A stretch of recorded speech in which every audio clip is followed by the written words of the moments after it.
దేవుని సన్నిధానంకి రావటం అంటే మనకు దేవుని యొక్క కాపుదల నింపార ఆయన యొక్క సహాయము మనకు కావాలని మనము కోరుకుంటూ దేవుని సన్నిధానానికి వస్తుంటాం. కనుక ప్రియమైనటువంటి దేవుని బిడ్డలారా గమనించండి, ఈరోజు శుక్రవారం అంటే దేవుడు మనకు రక్షించినటువంటి రోజు. మరి వర్షాలు పడినప్పటికీ కూడా ప్రార్థనలు జరుగుతూనే ఉంటాయి. అదేవిధంగా అన్ని వేళలు కూడా వాతావరణం మరి సహకరించదండి. ఇంకొక రోజు పెద్ద సభ అవుతుంది. సభ అయ్యేటప్పుడు మేఘాలు కమ్మేసి వర్షం పడుతుందని మూమెంట్లో చాలా భయంకరమైనటువంటి వర్షం ఎత్తింది. వర్షం ఎత్తేటప్పుడు నేను ప్రార్థన చేస్తూనే ఉంటున్నాను, కానీ వర్షం పడుతూనే ఉంటుంది. వర్షం పడినటువంటి వర్షాన్ని మరి తొలగించలేకపోయారు. కనుక ఆ వర్షం పడేటప్పుడు మరి ఎవరు కూడా కదలలేదు. స్టేజీ అలాగే ఉంది.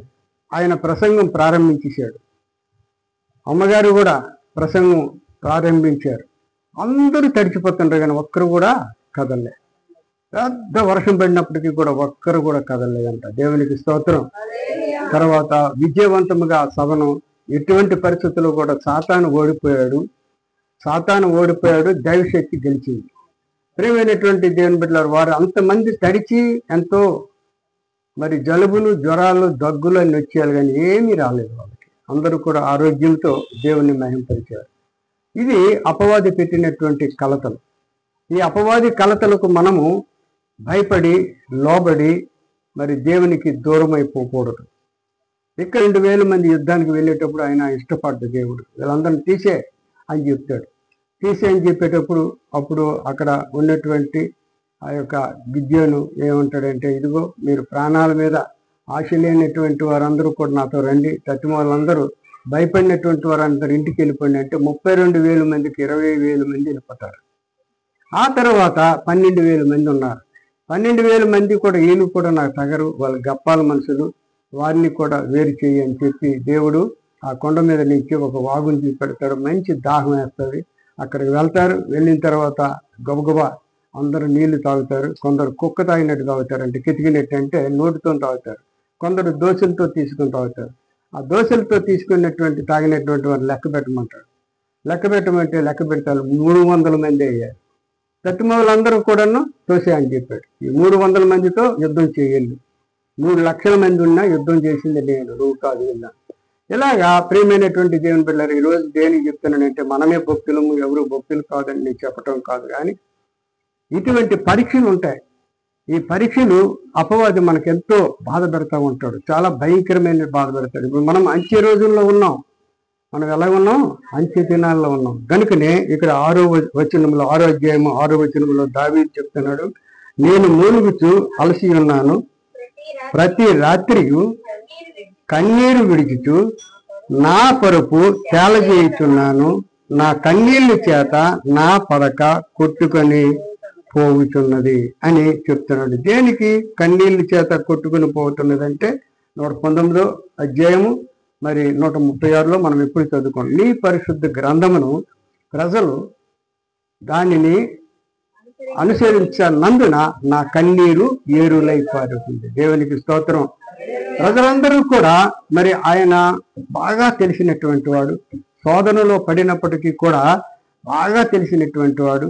ఎలాగ తెలిసినటువంటి వాడు అంటే, పాపాత్ములు ఎలాగుంటారు, తర్వాత నీతిమంతులు ఎలాగుంటారు, మరి పుణ్యాత్ములు ఎలాగుంటారు, అన్ని పరిశోధించినటువంటి దావీదు, అయ్యో అందరూ నీతిమంతులు అవ్వాలి, ఎవరూ పాపాత్ములు అవ్వకూడదు, అందరూ దేవుని కలిగి ఉండాలి, అందరూ దేవునికి మహిమకరముగా ఉండాలని ఆశిస్తూ ఆయన ఎదురు చూస్తున్నాడు. కనుక నీ పరిశుద్ధ గ్రంథమును నిర్లక్ష్యం చేసినటువంటి వారిని చూసి నేను కన్నీరు ఏరులై పారుతున్నది అంటే, అయ్యో నా బిడ్డలారా, నా కుమారులారా, రాబోయే దినాల్లో మీరు శిక్షలు అనుభవించకూడదు, శిక్షలతో పాటు నరకం అనుభవించకూడదు అని ఆయన ఎప్పుడు ఏడుస్తూ దేవుణ్ణి వేడుకుంటూ ఉండేవాడు, అందరిని రక్షించాను. మరి నెహెమీయా కూడా అదే విధంగా ప్రార్థన చేశాడు. కనుక ప్రియమైనటువంటి దేవుని బిడ్డలారా, యేసు ప్రభువారు ప్రార్థనకు ఎన్నో సాదృశ్యాలు చెప్పారు, ఎన్నో ఉపమానాలు కథలు చెప్పారు. ప్రార్థన మరవకండి, మీరు శోధనలో పడకుండా ప్రార్థన చేయండి. శోధన అంటే ఏంటి? అపవాదితో బాధలు. అపవాదితో బాధలు. ప్రియులారా, ఎంతో అద్భుతమైనటువంటి మాటలు యేసు ప్రభు వారు మనకు చెప్పడం మనము చూస్తున్నాం గనుక ఇక్కడ 18వ అధ్యాయంలో ఆయన చెప్పినటువంటి మాట అద్భుతమైనటువంటి మాట. ప్రార్థన చేయండి చేయండి. ప్రార్థన అంటే ఏంటి? దేవునితో మాట్లాడటం. ప్రార్థన చేయండి, ప్రార్థనలో చాలా మీకు మేలు ఉన్నాయి అని బైబిల్ అంతా చెప్తుంది. బైబిల్ అంతా చెప్తుంది. దేవుని మాటలు వినమని బైబిల్ అంతా చెప్తుంది. దేవుని మాటలు వినమని సామెతలు 4:4 ఎప్పుడు మనం చెప్పుకుంటూ ఉంటాం. నా మాటలు ఎంతో పట్టుదలతో పట్టుకో, అప్పుడు నీకు బ్రతుకుతావు. దేవునికి స్తోత్రం. నువ్వు బ్రతుకుతావు. నా మాటలు హృదయం ద్వారా నువ్వు పట్టుకుంటే నువ్వు బ్రతుకుతావు అనే దేవుని వాక్యము అద్భుతముగా మనకు ఇస్తుంది. కనుక ప్రియమైనటువంటి దేవుని బిడ్డలారా గమనించండి, దేవుడు ఎంతో ఉత్తమమైనటువంటి వాడు, ఉన్నతమైనటువంటి వాడు. కనుక ఈ లోకానికి మనలందరినీ రక్షించడానికి వచ్చాడు. సువార్తలు పరిగెడుతున్నాయి. సువార్తలు ఎంత పరిగెడుతున్నాయో అంత నిర్లక్ష్యం చేస్తున్నారు ప్రజలు. అంత నిర్లక్ష్యం చేస్తున్నారు. ఎంత మంచి మాటలు, దేవుని మాటలు చెప్పినప్పటికీ కూడా ఎవరు కూడా దానిని వినటం లేదు. అదే ఇంకొక మాటలు అయితే శ్రద్ధగా వింటారు. కానీ దేవుని మాటలు వినడానికి ఎవరికి కూడా మనసు రాదు. కారణం ఏంటో తెలుసా? లోకాన్ని ఆశించినటువంటి వారికి అలా ఉంటారు. దేవుణ్ణి ఆశించినటువంటి వారు చెవులన్నీ కూడా దేవుని మాటల్లోనే ఉంటాయి. దేవుని మాటలు ఎంతో అద్భుతమైనటువంటి ఆశ్చర్యకరమైనటువంటి మాటలు. కనుక ప్రియమైనటువంటి దేవుని బిడ్డలారా వినండి. మరి ఇక్కడ నేను మొన్న యూట్యూబ్లో చూశాను, సెలలో చూసినటువంటి మాట. ఇద్దరు యవనస్తులు వివాహం చేసుకొని మహాభయంకరమైనటువంటి అరణ్య ప్రదేశంలో, అక్కడ ఎవరు ఉంటారో తెలుసండి? నరమాంస భక్షకులు. జరిగింది. అక్కడ ఎవరున్నారు? నరమాంస భక్షకులు. అంటే తెలుసా ఎవరు సెపరేట్ అలా నా ముఖం చూస్తారు. వాళ్ళు ఎటువంటి వారు? నరమాంస భక్షకులు. అంటే నరుల యొక్క మాంసమును తినేటువంటి వారు. అటువంటి కొండల్లోకి వెళ్ళారు. వాళ్ళు ఏం చేస్తారంటే, ఒంటరిగా ఒక మనిషి కానీ వెళ్ళిపెట్టేటప్పుడు టక్కని పట్టుకొని ఆ మనిషికి ఏదో గొంతు పెట్టేస్తారు. గొంతు పెట్టేసి రక్తమంతా తాగేస్తారు.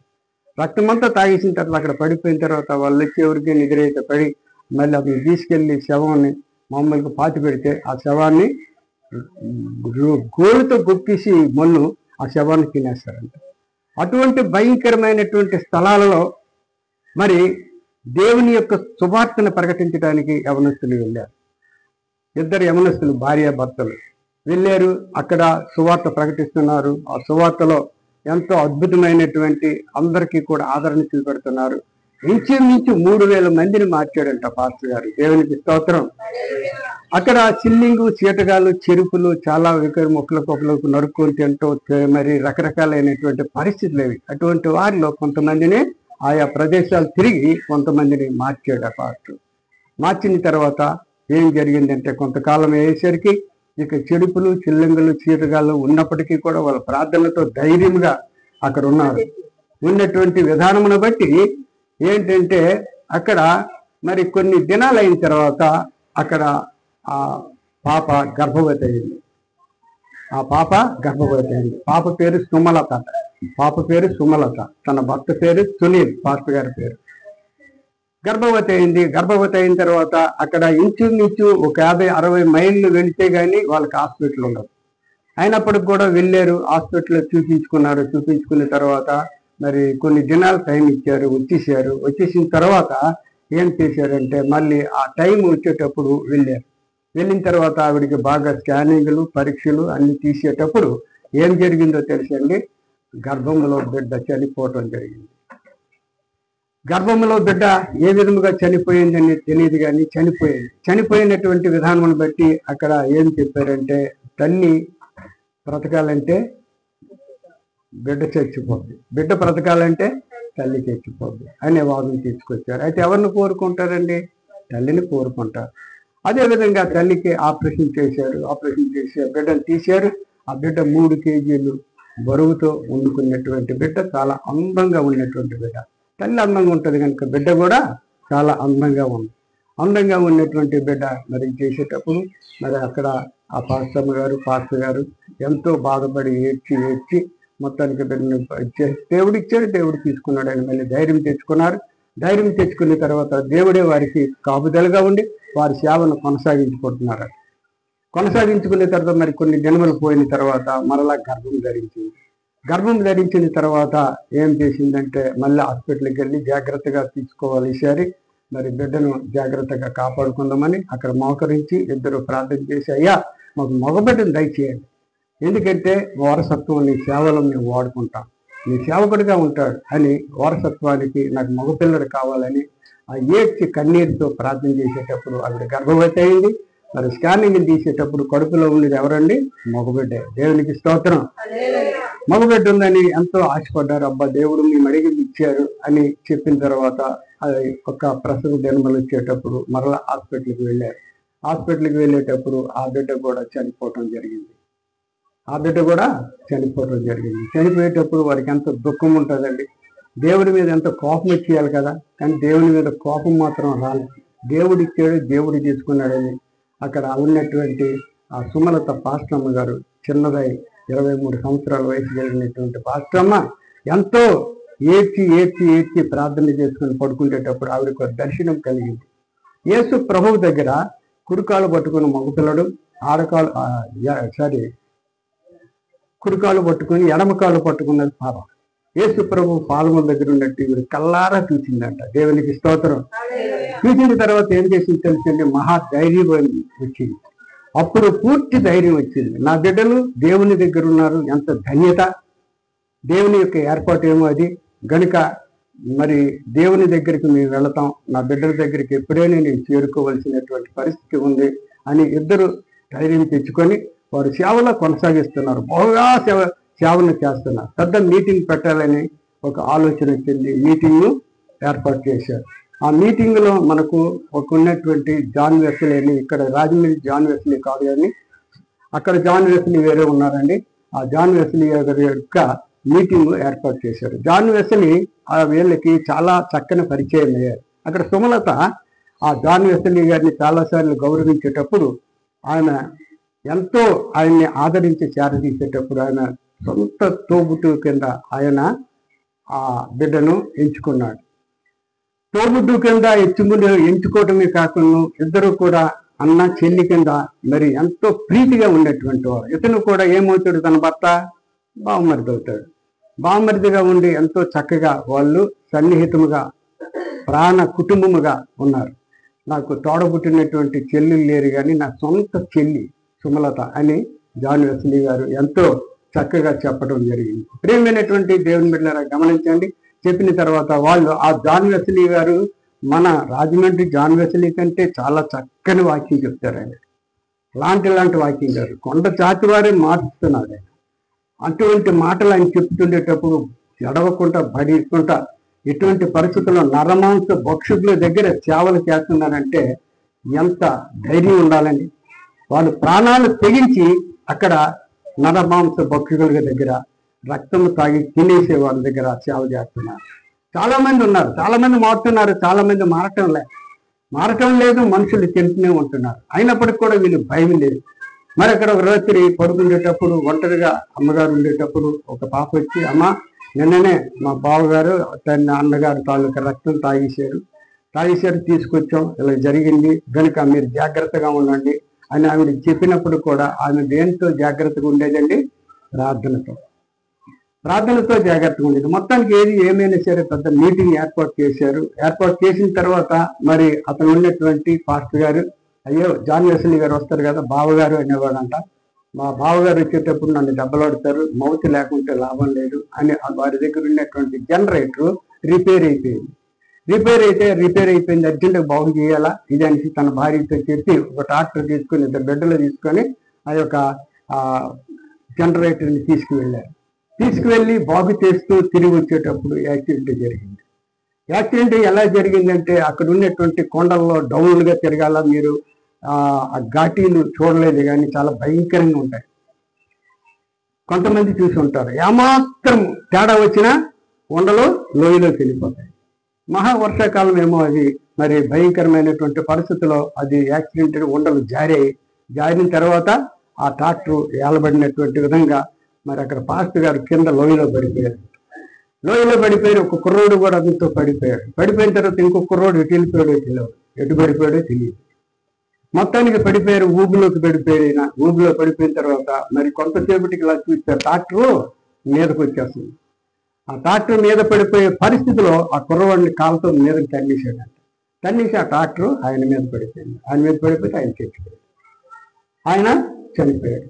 చనిపోయిన తర్వాత మరి భయంకరమైనటువంటి పరిస్థితి అక్కడ ఏర్పడిపడింది. సభకు వెళ్ళారు కదా, సభ గురించి అక్కడ మరి ఉన్నటువంటి జాన్ వెస్లీ గారికి, ఉన్నటువంటి చుట్టుప్రక్కల ఉన్నటువంటి పాస్టర్లకు, ఆ భార్యకు తెలియకుండా భార్యను తీసుకొచ్చారు, శవాన్ని చూపించారు. చెప్పాలంటే చాలా టైం అయిపోద్ది. ఆ సాక్ష్యము చాలా భయంకరంగా ఉంటాయి ఆ మాటలు. అంత ప్రీతితో ఉన్నటువంటి భార్య కూడా సోలిపోకుండా చెప్పకుండా తీసుకొచ్చి శవాన్ని చూపెట్టడం జరుగుతుంది. చూపెట్టిన తర్వాత మరి జాన్ వెస్లీ గారు అందరూ వస్తారు. అందరూ వచ్చిన తర్వాత అందరూ కూడా ఉన్నటువంటి 3,000 మంది విశ్వాసులు ఒకటి గొగ్గోలు పెట్టి ఏడవటం అక్కడ చూశారంట. గొగ్గోలు పెట్టి, అంత ప్రేమ కలిగినటువంటి సేవకుడు అతను. ఆ సేవకుడి కొరకు ఎంత గుండెలు బాదుకొని ఏడ్చారు. మరి భార్యకి ఎంత దుఃఖం ఉంటుందండి? ఉంటుందా ఉండదా? ఉంటుంది. కానీ తల్లిదండ్రులు అందరూ వచ్చారు. వచ్చిన తర్వాత, అమ్మ నువ్వు ఏడ్ చేసేవా, నువ్వు ఏదో పాజిటివ్ చేసుకోవద్దు అని చెప్పావు, ఏడ్ చేసే నీ బతుకు పాడు చేసుకున్నావు, చాలే పద ఇంటికి వెళ్ళిపోదాం, నీ బట్టలు సర్దుకో అని చెప్పారంట. అక్కడ ఉన్నటువంటి వెనక వారు కొంతమంది అంటారట, ఏంటి ఇతను ఏ పాపం చేయకపోతే ఇలా చచ్చిపోయాడు, ఇతనికి ఏదో ఒక శోధన, ఏదో పాపం చేసాడు కనుక ఇలా చచ్చిపోయాడు అన్నారు.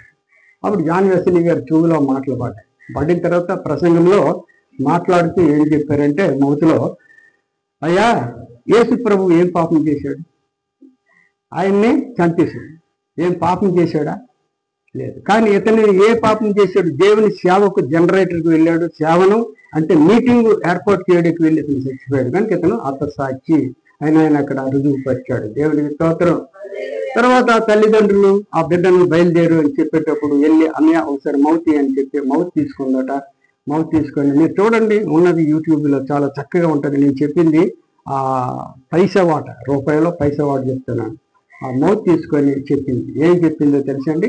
వాళ్ళ దగ్గర అందరూ నా బిడ్డలు దేవుని దగ్గరికి వెళ్ళిపోయారు, నా భర్త దేవుని దగ్గరికి వెళ్ళిపోయారు, కానీ వాళ్ళ సేవను నేను కొనసాగించుకుంటాను, నేను ఎక్కడికి వెళ్ళను, ఇక్కడే ఉంటానని వాళ్ళందరికీ కూడా ధైర్యపరిచింది. దేవునికి స్తోత్రం. ప్రేమైనటువంటి దేవుని బిడ్డలారా, సుమలత ఆ పాప చాలా అందగత్తి, చాలా అందగత్తి. 23 సంవత్సరాలు వయసు కలిగినటువంటి పిల్ల ఎంత ధైర్యమైనటువంటి సేవను కొనసాగించడానికి చూసి చూడండి. ఈ రోజుల్లో చిన్న అందం ఉందంటే దేవుణ్ణి ఎవరు కూడా పట్టిస్తారా? చిన్నది ఏదైనా నుండి ఒళ్ళిడుచుకొని తిరుగుతారు కానీ దేవుణ్ణి పట్టించుకోరు. కానీ ఆ పిల్ల దేవునిలో జీవిస్తూ దేవునికి అంకితం చేసుకుంది తన అందాన్ని, స్వరూపాన్ని అంతా. దేవునికి అంకితం చేసుకోవడమే కాక ప్రజలందరినీ కూడా ఆగొట్టుకుంది. ప్రజలందరినీ ఆగొట్టుకుని అక్కడ ఉన్నటువంటి పరిస్థితిని బట్టి మరి ఆ అన్నదమ్ముడుగా ఉన్నటువంటి మరి జాన్ వెస్లీ గారు, అమ్మ మీటింగ్ కార్యక్రమానికి నేను కొన్ని డబ్బులు ఇస్తాను అని చెప్పేటప్పుడు, అన్నయ్య నువ్వు రూపాయి అవ్వద్దు, ఎందుకంటే ఇక్కడ ఈ జాతి వారందరూ కూడా నాకు బహుకానుకలు ఇచ్చినవి నేను వేరే దాచాను, అవి సరిపోతాయి నాకు ఖర్చుకు అని చెప్పిందంట. దేవునికి స్తోత్రం. చూడండి ఎంత అద్భుతమైనటువంటి సేవ. అటువంటి సేవను కొనసాగిస్తున్నారు ప్రియమైనటువంటి దేవుని బిడ్డలారా ఈ రోజుల్లో. అందుకని యేసు ప్రభు బైబిల్లో ఏం చెప్పాడు? ప్రార్థన శోధనలో పడకుండా ప్రార్థన చేయండి. ప్రార్థన ప్రార్థన ప్రార్థన. ప్రతి దైవ సేవకుడు చూడండి, ప్రార్థన ప్రార్థన ప్రార్థన. ప్రార్థన అంటే ఏంటి? దేవునితో మాట్లాడడం. దేవునితో మాట్లాడడమే ప్రార్థన. అనేక మంది ఈ ప్రార్థనలకు దూరం అయిపోతున్నారు. దేవుని మాటలు చెప్తే ముఖం విసురుకొని తిరుగుతారండి. ఎవరండి వాళ్ళు? ముఖం విసురుకొని తిరిగినటువంటి వారు ఎవరవుతారు? లోకాన్ని ఆశించినటువంటి వారు, శరీర కోరికలు కోరుకున్నటువంటి వారు. మంచివారైతే దేవుని మాటల్లో దూరిపోతారు. దేవునికి స్తోత్రం. ఇక్కడ ఉన్నటువంటి సుమలత గారు మాత్రం యవనస్తురాలు, అందగత్తి. ఆమె కొరకు మహాసాక్ష్యం చెప్పారు కాపర్లందరూ. మహా అందగత్తి. ఆమె వెళ్ళిపోయి ఇంకో పెళ్లి చేసుకోలేదు, లేకుంటే ఇంకేదైనా చేసుకోలేదు. తల్లిదండ్రులు పెళ్లి అయిపోయిందిలే, ఇంకో వెళ్ళిపోలేదు. కానీ ఆవిడ ఎవరి గురించి ఆశపడుతుంది? దేవుని గురించి.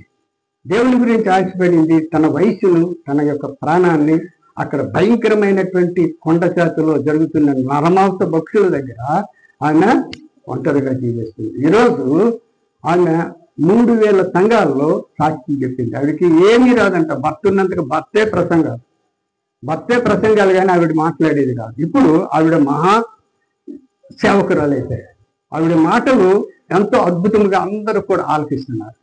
ప్రేమైనటువంటి దేవుని బిడ్డలారా, గనుక దేవుడు ఎప్పుడు కూడా అత్య దినములలో మనం ఉన్నాం కనుక ప్రార్థన మన యొక్క సమస్తము కూడా దేవునికి సమర్పించుకోవడము ఎంతో శ్రేష్టమైనటువంటి విషయం.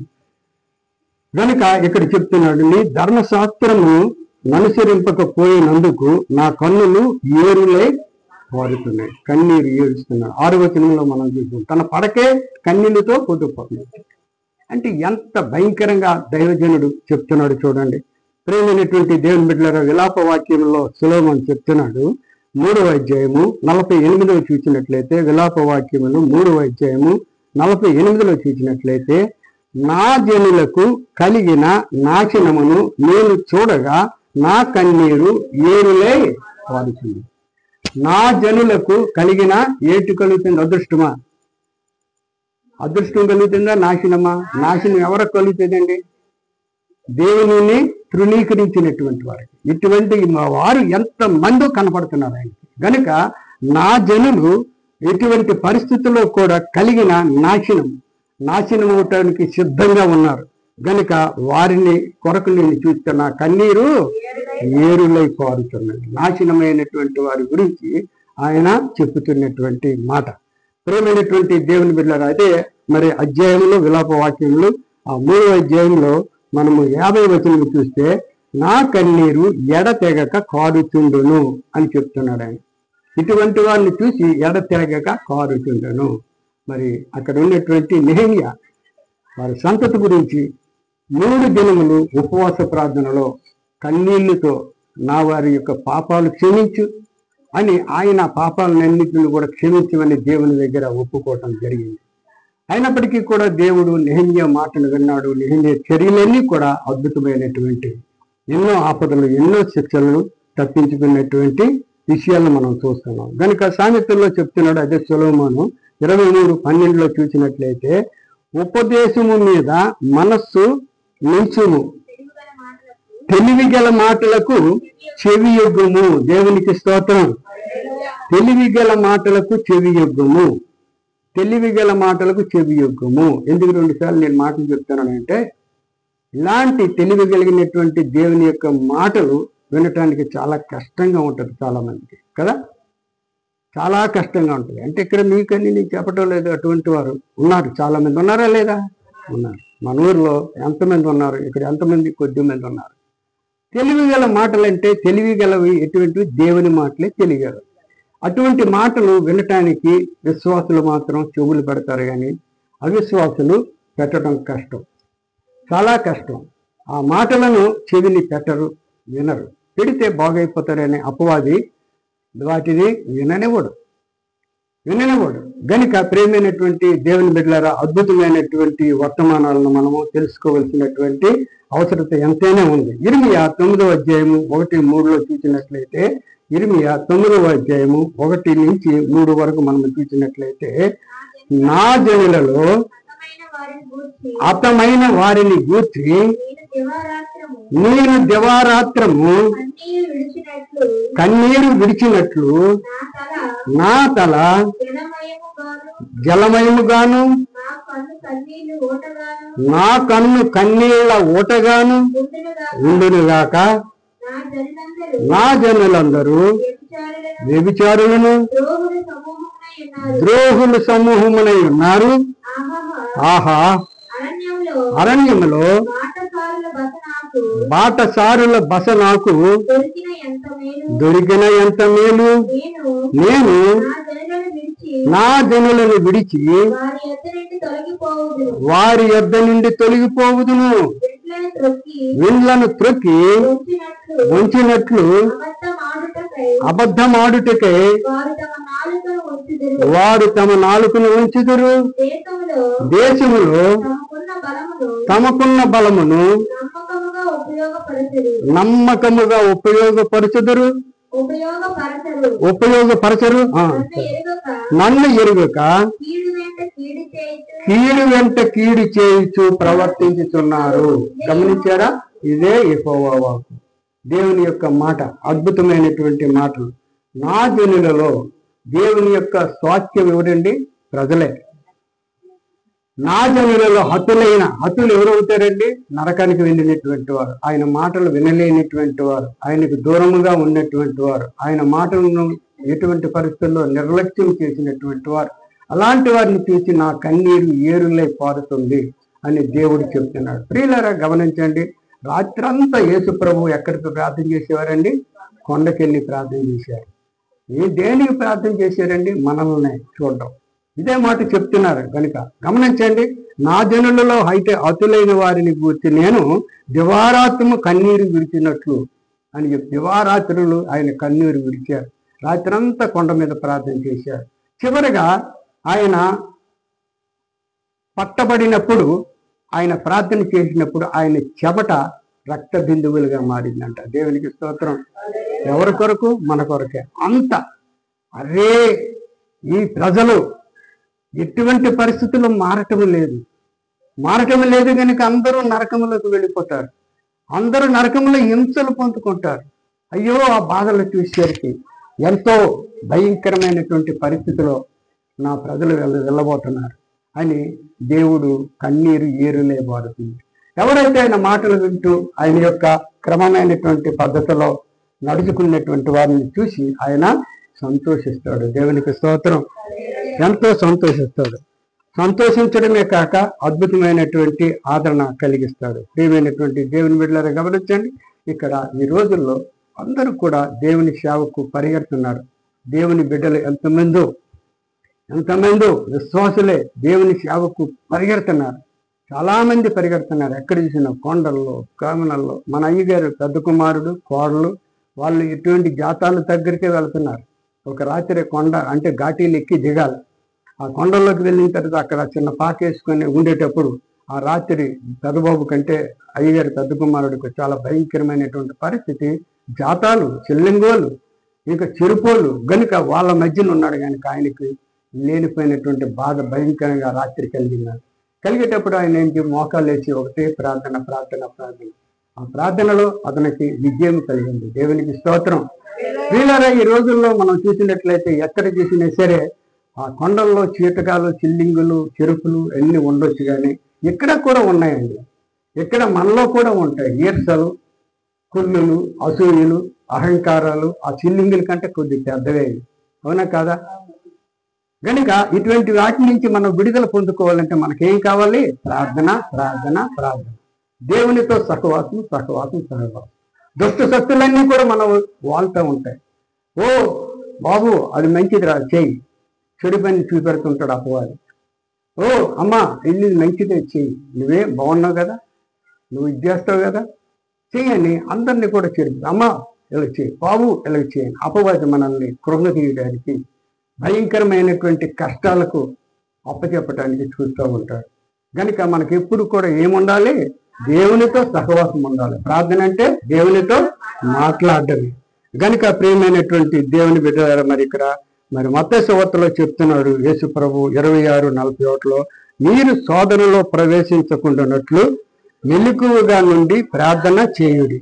ఆత్మ సిద్ధమే కానీ శరీరము బలహీనమని పేతురుతో చెప్పాను. కనుక పేతురు శరీరం బలహీనత, ఆత్మ మంత్రం మంచిదే, నేను చెప్పిన మాట వింటారు. కానీ శరీరాలు కోరుకుంటాయి. ఏంటి కోరితే? చెడు. అది ఎవరు పెడతారు? అపవాది పెడతాడు. కనుక జాగ్రత్త, ఆ శోధన మీ మీదకి రానివ్వకుండా జాగ్రత్తగా ప్రార్థన చేయండి అని చెప్పడం జరుగుతుంది. మరి ఆయన మరింత వేదన పడి కొండకెళ్ళి ప్రార్థన చేసేటప్పుడు ఆయన చెమట నేల పడుచున్న రక్త బిందువుల వలె ఆయను అని లోకాసు వార్త 22:44లో ఉంటుంది. చదువుకుంటే తీయదులేండి, చదువుతూ నేను చెప్పేశాను కదా. ఆయన వేదన అంటే ఎవరి కొరకు వేదన పడ్డాడు? ఆయన కొరక, మన కొరకు వేదన పడి మరింత ప్రార్థన చేయగా ఆయన చెమట రక్త బిందువుల వలె భూమి మీద ఒలికింది. అలాగే ఆయన స్వసిద్ధమైనటువంటి రక్తాన్ని కూడా ఒలికించినటువంటి దేవునికి ఎవరు కూడా జరగకుంటున్నారండి, ఎవరు కూడా వినకుంటున్నారండి. మంచి సేవకులు హతసాక్షులైపోతున్నారు, వాళ్ళ ప్రాణాలు ఇచ్చేస్తున్నారు, అయినప్పటికి కూడా వెళ్తున్నారు. ఎంతో భయంకరమైనటువంటి నరమాంస భక్షకులు మనుషులు తినేసేవాళ్ళు ఉన్నప్పటికీ కూడా వాళ్ళు వెళ్తున్నారు, వాళ్ళ దగ్గరికి వెళ్ళి ఇచ్చేస్తున్నారు. ఎంతో భయంకరంగా జరుగుతున్నటువంటి ప్రదేశాలలో సువార్తను ప్రకటిస్తున్నారు. దేవుడు వారిని అక్కడ వాడుకుంటున్నాడు. వాడుకుంటున్నాడు. ఎన్ని ప్రమాదాలు, ఎన్ని ఆపదలు వచ్చినప్పటికీ కూడా వాళ్ళు సేవను మాత్రం విడిచిపెట్టడంలే, సేవను విడిచిపెట్టడంలే. గనుక ఇటువంటివి ఎన్నో సేవలు. ఒక ముసలమ్మ ఉందండి, ముసలమ్మ మరి మార్తమ్మ అని పేరు. ఒక అరణ్యంలో ఉంది. అరణ్యంలో ఉండి ఆమె దైవ సేవకులు వెళ్ళేటప్పుడు ఆమెకు పోషణ ఎలాగా అదేలాగానే దైవ సేవకుడు ప్రశ్నించేటప్పుడు ఆవిడ అంటది, నేను దేవుని మీద ఆనుకున్నానండి అంటది. దేవునికి స్తోత్రం. నేను దేవుని మీద ఆనుకున్నాను. ఆవిడ ఇంచుమించు 80-90 సంవత్సరాల ముసలమ్మ అండి. ఆవిడని పాట పాడుతుంది. ఏ ఘంటసాల సుశీల కూడా పనికిరాదు. చక్కగా పాటలు పాడుతుంది. అన్ని కూడా క్రిస్టియన్ పాటలు. ఆవిడ చదువు వాళ్ళు కూడా రావంట. చక్కగా పాటలు పాడి సువార్తను ప్రకటిస్తుంది. తన భర్త కూడా అనుకు ముసలైపోయారు. ఇద్దరు ముసలైపోయారు, పిల్లలు లేరు. అయినప్పటికీ కూడా దేవుని సేవను విడిచిపెట్టుకుంటూ వాళ్ళు కొనసాగిస్తున్నారు. ఆమెను దర్శించడానికి వేల కొలిది సేవకులు ఆమె దగ్గరికి వెళ్తున్నారు. సేవకుడు వెళ్ళి ఆమె మాటలు విని ముచ్చటపడి అన్నీ కూడాను ఎన్ని మాట్లాడగలరో అన్ని మాట్లాడి, అమ్మా నీ పరిస్థితి ఏంటి, నువ్వెంత భయంకర పరిస్థితులు, నీ భర్త పోషణ ఏంటి, నీ పోషణ ఏంటి, నా భర్తకు 2500 పెన్షన్ వస్తుందండి, దాంతోనే మేము జీవిస్తున్నాం, మాకు అదే దేవుడు ఆశీర్వదిస్తున్నాడు, తిరిగి మేము దేవునికి ఎంతో కొంత కానుకిస్తామండి అని రుజువు చెప్తుంది. రుజువు చెప్పడం యొక్క ఆ సేవకుడు మాటలన్నీ ఆడిన తర్వాత అమ్మ తీసుకో అనేసి కొంత డబ్బు తీసాను, చేతులు పెట్టి ఇసురు కొట్టేసి, బాబు ఎప్పుడు నాకు ఇలాగోక, నాకు ఎప్పుడు కూడా ఇలాగోక డబ్బులు నీ దగ్గర నేను తీసుకోను, నీకు నేను ఇవ్వాలి అని చెప్పి ఎటువంటి పరిస్థితులు ఆశపడలే. అదే మేమైతే ఏం చేస్తామండి, బైబిల్ పెట్టేస్తాం, అవునా కదా? కనుక ప్రియమైనటువంటి దేవుని బిడ్డలారా, దేవుని యొక్క సేవకులు అనేక రీతిలుగా ఉన్నారు, అనేక విధములుగా పిలువబడుతున్నారు, అనేక విధములుగా దేవుని యొక్క కృపతో నింపబడుతున్నారు. కనుక ఎప్పుడు కూడా ప్రార్థనలో మనము మరి ఉండాలి. యేసు ప్రభువారుగా ఈ లోకానికి వచ్చి మన కొరకు ఆయన మోకరించి ప్రార్థన చేయడం ప్రారంభించి, దేవుడు ఏంటి ప్రార్థన చేయడం ఏంటండి? దేవుడు ప్రార్థన చేయడం ఏంటి అంటే ఆయన మన యొక్క చేష్టలు, మనకు కలిగినటువంటి బాధలు జ్ఞాపకం చేసుకోవటం, జ్ఞాపకం చేసుకొని వేదన పడుతున్నాడు అనమాట. ఆయన రక్తాన్ని కారుస్తాను నేను అన్నే ఎవరికి కూడా చలనాలు లేవు, అందుకని ఆయన బాధపడుతున్నాడు. ఆయన తెలుసుకున్నటువంటి మహాశక్తులైనటువంటి భక్తులు అద్భుతముగా ఆయనకి సంతోషపరుస్తున్నారు. దేవునికి స్తోత్రం. చాలా మంది ఆయన బాధ పెడుతున్నాం, చాలా మంది ఆయనకి సంతోషకరంగా ఉంటున్నటువంటి విధానం మనం చూస్తున్నాం. ప్రియమైన దేవుని బిడ్డలారా గమనించండి. ఇక్కడ మరి టైం లేదు కనుక ఇక్కడ మనకు చూసినట్లయితే ఇంటికి వెళ్ళి చదువుకోండి. ప్రార్థన వివరములు మొత్తం 6లో 5, 8 వరకు ఉన్నాయి. ప్రార్థన వివరములు, ప్రార్థన ఎలాగ చేయాలి, ప్రార్థనలో ఉన్నటువంటి తారతమ్యం ఏంటి అని చాలా చక్కగా ఉంటుంది. తర్వాత 1వ తిమోతి 2వ అధ్యాయము 1-3 చూద్దాం. మనము సంపూర్ణ భక్తియు మాన్యత కలిగి నెమ్మదిగా సుఖముగాను బ్రతుకు నిమిత్తము అన్నిటికంటే ముఖ్యముగా మనుషులందరి కొరకును, రాజుల కొరకును, అధికారులందరి కొరకును విజ్ఞాపనములను, ప్రార్థనలను, యాచనలను, కృతజ్ఞతాస్తుతులను చేయవలెనని హెచ్చరించుచున్నాను. దేవునికి స్తోత్రం. ఉన్నటువంటి దేవుని బిడ్డలు చేయవలసినటువంటి ప్రార్థన ఎలా ఉండాలంటే రాజుల కొరకు, ప్రజల కొరకు, సమస్తమైనటువంటి అధికారుల కొరకు, సమస్తమైనటువంటి వారిని కూడా మార్చమని ప్రతి ఒక్క విశ్వాసి ప్రార్థన చేయటము ఎంతో శ్రేష్టమైనటువంటి విషయం. ఇది తిమోతికి పౌలు గారు హెచ్చరించినటువంటి మాట. ఇది మంచిదియు మన రక్షకుడకు దేవుని దృష్టికి అనుకూలమైనదియు ఉన్నది అని చెప్తున్నాడు. ప్రియమైనటువంటి దేవుని బిడ్డలారా, మరి ఎంతో అద్భుతమైనటువంటి మాటలు మనము చూస్తున్నాం. ఇక్కడ ఆ మత్తయి సువార్తలోనే 6వ అధ్యాయము 16-18 ఉన్నటువంటి మరి ప్రార్థన లక్షణాలు ఎలా ఉంటాయో మనకి ఇక్కడ నిరూపింపబడుతూ ఉంటుంది. మత్తయి సువార్త 6వ అధ్యాయము 16-18 వరకు చూసినట్లయితే, మీరు ఉపవాసం చేయనప్పుడు వేషధారుల వలె దుఃఖముఖులై ఉండకుడి, తాము ఉపవాసము చేయుచున్నట్టు మనుషులకు కనబడవలెనని వారు తమ ముఖములను వికారము చేసుకుందురు, వారు తమ ఫలము పొందుకుంటారు. అంటే వేషధారులు నిశ్చయముగా మీతో చెప్పుచున్నాను, ఉపవాసము చేయుచున్నట్టు మనుషులకు కనబడవలనని గాక రహస్యమందున్న నీ తండ్రికే కనబడవలనని నీవు ఉపవాసం చేయనప్పుడు నీ తల అంటుకొని నీ ముఖము కడుగుకొను.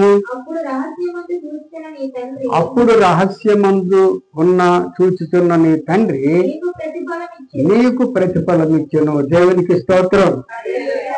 ప్రియమైనటువంటి దేవుని బిడ్డలారా, ఇక్కడ ఏముంది? నీ ముఖము కడుగుకొని నువ్వు స్నానం చేసి. అంటే అర్థం ఏంటి? మనలో ఉన్నటువంటి దురాత్మ శక్తులను అన్నీ కూడా కడుక్కోవాలి, తీసేయాలి. అదే ముఖము కడుక్కోవడం, శరీర శుభ్రత. శరీరం అంటే ఆత్మకు శుభ్రత. ఇటువంటి ఆత్మ శుభ్రత శరీరమునకు ఎటువంటి మాలిన్యములు అంటకుండా దేవునికి ప్రార్థన చేస్తే దేవుడు అప్పుడు మన ప్రార్థనకి జవాబిస్తాడు. దేవునికి స్తోత్రం. అద్భుతమైనటువంటి జవాబు ఇవ్వడం జరుగుతుంది. కనుక ప్రియమైనటువంటి దేవుని బిడ్డల చివరి మాట యోవేలు 2వ అధ్యాయము 12-13 వచనాలు చూసినట్లయితే చివరి మాట, ఇప్పుడైనను మీరు ఉపవాసం ఉండి కన్నీరు విడిచుచు దుఃఖించుచు మనస్ఫూర్తిగా అన్నమాట పూర్వకముగా తిరిగి నా యొద్దకు రండి. ఇదే యెహోవా వాక్కు. మీ దేవుడైన యెహోవా కరుణ వాత్సల్యము గలవాడను శాంతిమూర్తి అయి ఉన్నాడు. దేవునికి స్తోత్రం. ఇంకా ఉంది పాఠం. కనుక ప్రియమైనటువంటి దేవుని బిడ్డలారా, మనకున్నటువంటి సమస్యలన్నీ, మనకున్నటువంటి సమస్తమును మనము అనుభవించాలంటే మన దేవునితో సహవాసం ఉండాలి. సహవాసం అంటే ఉపవాస ప్రార్థనే కాక సహవాసము ఎప్పుడు కూడా దేవునికి మహిమకరముగా ప్రార్థన చేస్తూ ఆయనకి ఇష్టలుగా జీవించాలి. ఇందుకు చాలామంది ఈ ప్రార్థనలకు ఎంతో భయంకరమైనటువంటి శ్రమలు అనుభవిస్తున్నారు. దేవుని సేవలో ఎంతో హతసాక్షులుగా ఉన్నారు. చాలా కొండల్లో వెళ్తున్నారు. ఇక్కడ మనమైతే ఇక్కడ దేవుడు మనకన్నీ కూడా అనుకూల పరిస్థితుల్లో కూడా మనం మారకపోతే మనల్ని మరి ఎటువంటి పరిస్థితుల్లో కూడా దేవుడు క్షమించే ప్రసక్తే ఉండదు. ఆయన కోపము తీర. మన దేవుడు ఎంత కనికరము కలిగినటువంటి వాడో అంత ఉగ్రుడు. ఉగ్రుడు అంటే ఏంటండి? ఉగ్రత అంటే ఏంటి? ప్రమాదము కలిగినటువంటి వాడు. ఆయన చాలా కనికరించడు.